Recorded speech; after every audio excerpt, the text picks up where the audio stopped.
NASA के वैज्ञानिकों ने एक ऐतिहासिक खोज की है। उन्होंने इंटरस्टेलर कॉमेट 3I एटलस पर पानी के केमिकल फिंगरप्रिंट को पहचान लिया है।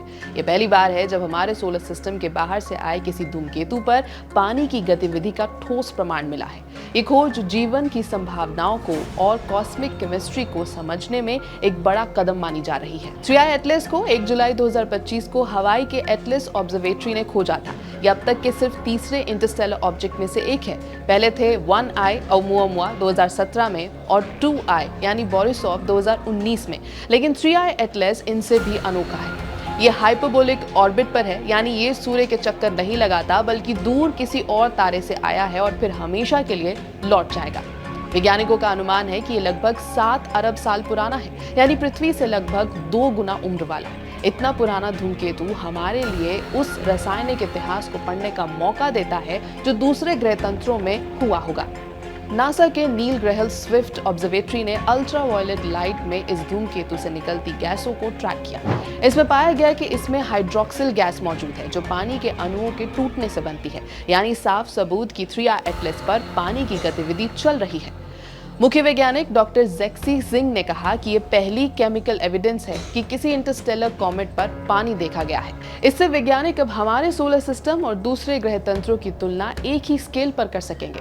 अचंबा ये है कि ये सब तब हुआ जब धूमकेतु सूर्य से पृथ्वी की तुलना में 3 गुना दूरी पर था, जहां आमतौर पर सूरज की गर्मी पानी को वेपराइज करने के लिए काफी नहीं होती। फिर भी नासा ने रिकॉर्ड किया कि ये कॉमेट हर सेकंड तकरीबन 40 किलो पानी छोड़ रहा था, जैसे कोई फायर होज फुल ब्लास्ट पर चल रहा हो।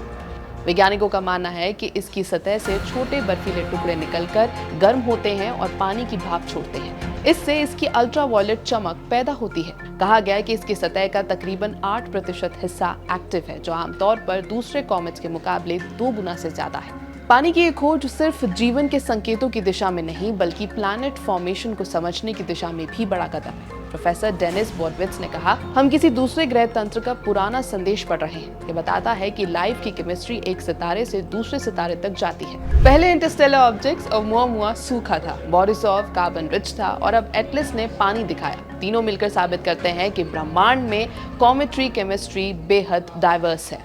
नासा और जेम्स वेब टेलीस्कोप की स्टडी बताती है कि 3I एटलस की सतह पर इरेडिएटेड क्रस्ट है जो अरबों सालों की कॉस्मिक रेस से बनी है। इस क्रस्ट की वजह से इनकी गैसें अलग अलग रफ्तार से निकलती हैं। इनमें हाई CO2 रेशो पाया गया जो इसे सोलर सिस्टम के कॉमेट से अलग बनाता है। वैज्ञानिक साहब कहते हैं कि ये लाइफ का सीधा प्रमाण नहीं, पर ये इस बात का सबूत है कि ऑर्गेनिक केमिस्ट्री पूरे ब्रह्मांड में फैली हुई है। ऐसे कॉमेट्स हमारे लिए कॉस्मिक मैसेंजर्स हैं जो दूसरे तारों की केमिस्ट्री लेकर आते हैं। अब ये कॉमेट सोलर सिस्टम से बाहर जा रहा है, लेकिन नवंबर के बाद फिर कुछ हफ्तों तक ऑब्जर्वेबल रहेगा। नासा, हबल और जेम्स वेब इसकी निगरानी जारी रखेंगे। वैज्ञानिक मानते हैं कि इस खोज से हमारी समझ बढ़ेगी कि पानी और जीवन के तत्व कितने आम हैं और शायद हमारे जैसे किसी और संसार में जीवन पहले से पल रहा हो। ये खोज न सिर्फ विज्ञान का एक माइलस्टोन है बल्कि एक पोएटिक रिमाइंडर भी कि पानी और जीवन की कहानी सिर्फ पृथ्वी की नहीं, पूरे ब्रह्मांड की है। यह है ABP लाइव। मेरा नाम है श्वेता शर्मा।